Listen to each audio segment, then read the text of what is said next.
Hey, ladies and gentlemen, welcome back. You guys made it to part 6. So, in the next 20 minutes or so, we're going to continue our discussion, finishing up really with the benefits of the cloud.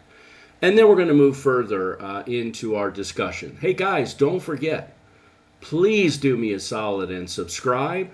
Also, like the videos, and if you have any questions on any of these topics, please put them right down in the comments. I'm trying to start this to help as many people as I can, and the only way I can do that is with your support. And trust me, I greatly appreciate it. I have no ads on this. I'm not interested in ad money. I'm interested in purely helping other people get certified. So I want to thank you for that. All right, so getting back to the benefits of cloud computing. Maintenance. Now, when you think about and by the way, if you haven't watched the previous 5 modules out there, please make sure you watch those because you might be, not understand because you haven't seen what we talked about previously. So it's definitely worthwhile going back and watching the other videos. But anyway, maintenance as a benefit to the cloud, absolutely beneficial because think about it. You're not maintaining physical hardware, are you? We're not maintaining physical hardware. Why? Because we don't have any physical hardware. There's no aspect of physical hardware within our cloud environment. We are strictly managing whatever we build in the virtual environment. Whether they're virtual machines, whether they're containers with applications in them, or functions, or storage as a service, whatever it is, we absolutely have to maintain our virtual environment. Of course, we're going to be updating the virtual machine operating systems. Of course, we're going to be scanning our virtual machines for malware, all the normal stuff we do. Of course, we're going to be backing up our systems and our data. But the cloud service provider is going to automatically install software patches and upgrades on all of their hardware. They're going to be performing all of those other IT management tasks. And in essence, we don't worry about the physical infrastructure. So from a dollar to employee value, we're saving a bunch of money in the cloud because of it. Now our professionals are the employees within our organization. They can do other things. Right? We can find other things like possibly growing the business, introducing new services, introducing new applications, developing new applications, instead of focusing on maintenance. And if you do your research, you're going to find out in a traditional IT environment, maintenance tasks are about 20 to 25% of what we do every day working in a, air quote here, traditional IT environment. So if we can save maybe 10 or 12% of the revenue, man, we're saving a lot of money over the course of a year. Okay, next, another benefit. This is the one that a lot of people kind of don't really wrap their heads around. One of the biggest stumbling blocks for a lot of companies, especially the bigger ones, certainly governments as well, one of the biggest stumbling blocks is, man, do I really want to relinquish my data to some cloud service provider, meaning do I want to rely on them to secure the infrastructure to keep my data secure? And that is absolutely a valid concern. But here's how I look at it, and I'm not spinning this as a cloud service provider. I'm not. I'm just somebody who's been involved with the cloud product lines, various, since their inception. Think about a cloud service provider, certainly the big 3, right? The big 3 would be Amazon Web Services, the Microsoft Azure product, the Google Cloud Services product. Think about if they had a major break-in or a breach of security. How would that look to that company? It would look terrible. As a matter of fact, they would probably lose, if not half, more of their current subscribers. They would pull out, rightly so. So it behooves these companies to implement the highest levels of defense in depth to achieve the CIA triad.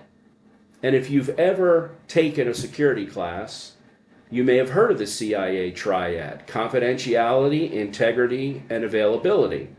As a matter of fact, later on over the next couple of months, I'm going to do a complete Security Plus class here on YouTube as well. And I encourage you to keep a lookout for that if you're interested in that certification. And it is a certification that is valuable to a lot of employees, but I digress. These cloud service providers absolutely invest lots of their budget into security, hiring the best people they can, the highest certified people, CISSPs, CCIEs with security, CCNP with security specialization. And yeah, Security Plus. Every single employee within the Amazon Web Services world must have at least a Security Plus, or you can't even get hired. Now, they also have invested hundreds of millions of dollars into their infrastructure, including security. Now, obviously, guys, we're talking security at the data center level. We're talking physical routers, intrusion detection systems, intrusion prevention systems, HVAC, environmental controls, and biometric scanning devices. If you ever try to go visit the Amazon Web Services data center in Vienna, Virginia, it literally is the hardest location I've ever gotten into. I've gotten into a lot of government facilities doing training over the years, and it was by far way harder to get into an Amazon data center because they are so focused on security. They have to be. Now, that does not mean that you are not going to need to focus on security. Of course you are. The cloud service provider absolutely provides tons of tools to help us as the customer diminish security threats. Whether it's policies, whether it is consulting on their end.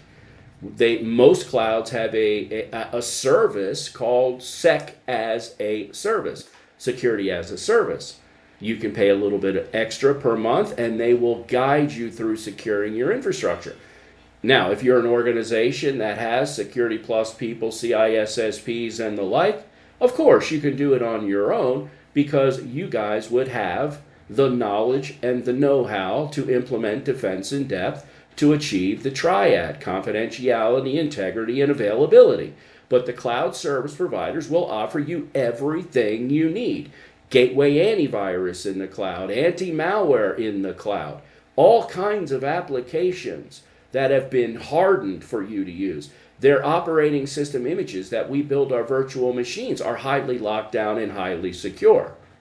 So they give you everything you need to be secure, and of course the cloud service provider on their end, they're investing hundreds of thousands, millions of dollars to secure their physical environment, right? Whether it is firewalls, intrusion detection systems, security guards, you name it, fences, gates, man traps, all of the stuff you learn about in an average security class this day. Because again, can you imagine if Microsoft or Amazon or Google had a major security breach at one of their mission critical data centers and data was exposed? This would be huge. Now, the other side to this, and I do see this, especially in the government sector where you could be dealing with sensitive or classified information. They have a completely different view of putting classified or sensitive information out in the cloud, and they handle that their own way. But generally speaking, I would suggest to you that a cloud service provider's physical network and their offerings to us in terms of security tools would provide more security than you have in your own network right now. Okay, and they've proven that time in and time out. They've been audited by government agencies and they've passed in flying color. So, yep, you got to get over the hurdle of thinking about, man, do I want to relinquish control of my data to a cloud service provider? Well, that's something you got to get over, and I would suggest you seriously think about doing it because, like I said, I feel they're more secure based on what I know. So that was over the previous module and that past slide. That was really a nice discussion on the benefits of going into the cloud for an organization. And all of those benefits are business reasons, business cases that companies would do that. One of the big ones is also, of course, costs and expenditures and what it's going to cost me to build and maintain a traditional computing environment. That's one within the confines of your building, or a new cloud environment. So we're going to be talking about that now. The differences between CapEx expense a little bit more and operational expenses. Now I know we touched on this in Module 2 and Module 3 a little bit, but we're coming back full circle to this because it's important to really wrap your head around this and understand what the consumption-based model really is, and of course what an economy of scale is, which is a huge benefit to you and I who are moving into the cloud or moving resources into the cloud as a business or even an individual. So when you think about a traditional data center environment or a typical on-premise data center, right, where everything is located within your building, what have we been paying for over the years? Man, we've been paying millions and millions, hundreds of millions of dollars for servers. And I'm not just talking one business. I'm talking collectively hundreds of millions of dollars have been spent on servers. We've got to purchase the hardware. We've got to purchase the operating systems and the licenses and the applications to run on them. We've got to purchase the cabling and the infrastructure to support them and connect them. Not to mention, we have to pay staff salaries, if you will, to manage them. Don't forget your storage. All of the storage components in a typical on-premise data center cost a lot of money depending on what type of storage it is. Now, if we're a small organization dealing with direct attached storage, hard drives within computers, maybe it's not that bad. But if we're an organization that is dealing with a storage area network, man, I don't know if you've priced storage area networks, but I've installed many over the years. And I've seen them as small as a 4-foot by 4-foot pallet being delivered to a loading dock, which cost the organization $1.3 million for the storage area network. So all of those components, whatever we're buying, network attached storage, direct attached storage, storage area network, these can be very expensive.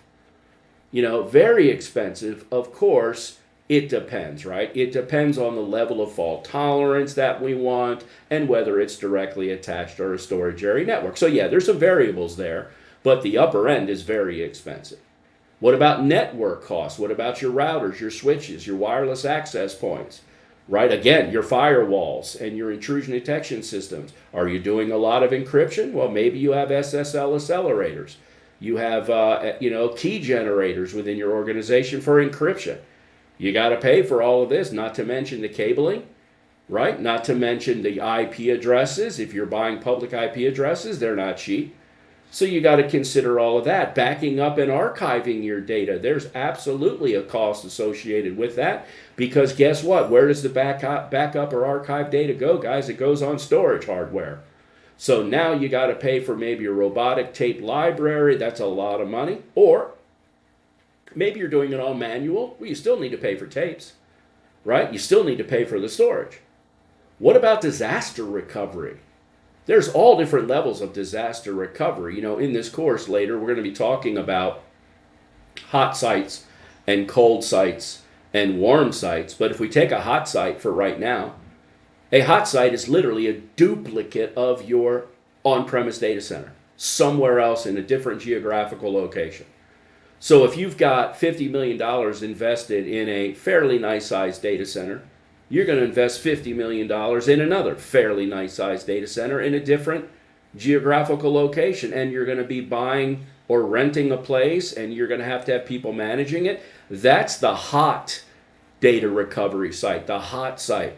Sure, I can get cheaper than that, but depending on your organization and the fault tolerance that you need to provide and the redundancy, right? If I have mission critical data that cannot fall offline, This data must always be there 24 hours a day, 7 days a week. Well, you're going to pay for that. And then don't forget, guys, the data center infrastructure, the walls, the floors, the HVAC, the proximity badge scanners, the the retina scanners, right? All the biometric stuff that's there, all of the tools that keep the temperature where it needs to be so we don't burn out thousands and thousands of dollars worth of servers. All of this. And then, by the way, very rarely do we set up a data center that is always going to be the right size. Right? Our business is going to grow. Hopefully, God willing, our business is going to grow. You know, that 10,000 square foot on the bottom floor is not cutting it anymore. We need at least another 5,000 square foot. Get the checkbook out, stroke that check. You need more real estate. You got to pay for it, whether you're buying it, whether you're renting it. And don't forget, the construction crews have to come in and remodel the whole thing and, run electricity and run your HVAC and all of that. So all of these things are very expensive. And then you may even argue that you and employees in general are the most expensive, right? We need to have employees that can manage all of this stuff, right? You've got to hire the best people.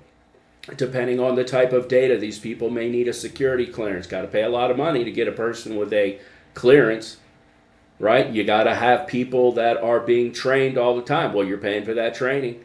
You're sending them to Security Plus training, CISSP training, operating system training, whatever it is, training for how to handle internal things that could happen, like attachments from email addresses that are outside of your organization, basic security training. Man, there's a cost associated with all of that. Traditionally, this is what we see, and oftentimes we become very overwhelmed because of these computing costs. Now, most on-premise costs, like we've been talking about, are considered capital expenses. We're planning these. We need to know what they are up front. Why? Because they're coming right out of our yearly budget. We have a $2 million yearly budget, and we're going to be investing in another 2,000 square foot data center. Right then and there, we're taking $500,000-600,000 right off the top. Okay, now, one advantage for a lot of people in terms of this CapEx world, or capital X expenses, we know these costs are fixed. I know if I go to a Honda dealer to buy an Accord ESX, if they still make that, it's going to cost me $35,000, and I'm going to stroke the check or get financing for $35,000. I know how much I'm going to spend, and I know when I'm going to have to spend it.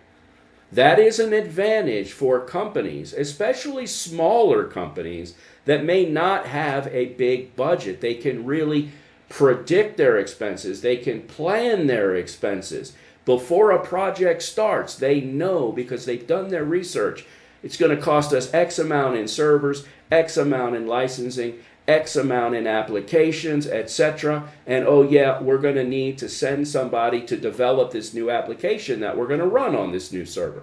We know up front, boom, boom, boom, boom, $25,000. This is what it's going to cost to achieve this.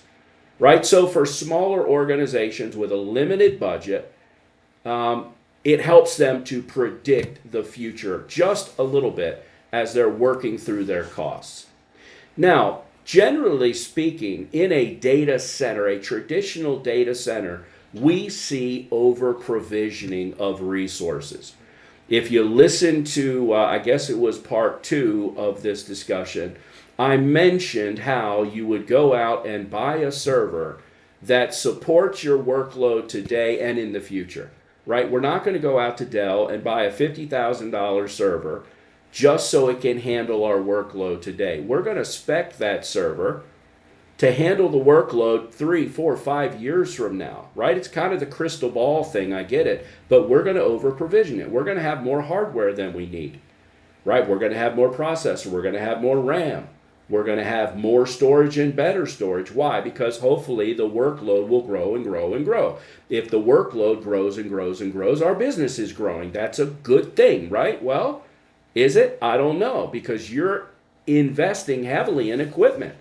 And that equipment is not going to give you a return, an ROI, a return on investment, okay, in the immediate time frame. Maybe in the future, 2, 3 years from now, you're going to get a return on that investment. I get it, but right now you're not. I could have spent 20 grand on a server that will do exactly what I wanted to do right now. Instead, I invested 40,000, so that server will carry me year 2, year 3, possibly even into year 4. But I'm not going to reap any return on the extra $20,000 investment until I get out a year or 2 past when I purchased it. So as a result, if we're over provisioning everything in our data center is what? Underutilized. I spent all this money collectively and I'm not getting a return on that investment right now. Our data center is underutilized. The workload's not there yet. And that was a large capital expense. And this could be a burden on the organization's underlying bank account or finances. So as you see in that diagram down there, we have capacity at a specific level, but demand is fluctuating and it never goes past capacity. This is an over-provisioned, underutilized data center, and this is what traditional data centers definitely run into on a regular basis when they go out and buy new equipment. Now, guys, come back for part 7, I guess it is. We're going to continue with the computing costs, and we're going to talk about under-provisioning and right-sizing and some of these other things, which are going to be a direct benefit when you actually are in the cloud and watching the whole process unfold over a year. It can be amazing the amount of money that you actually save. Hey guys, if you like this video, do me a big favor. Please do me a favor. Again, you know there's no ads on this thing. I am doing this to spread the word of computing to as many people as I can. I just need to get these videos out there. Would you please just make a comment of any kind?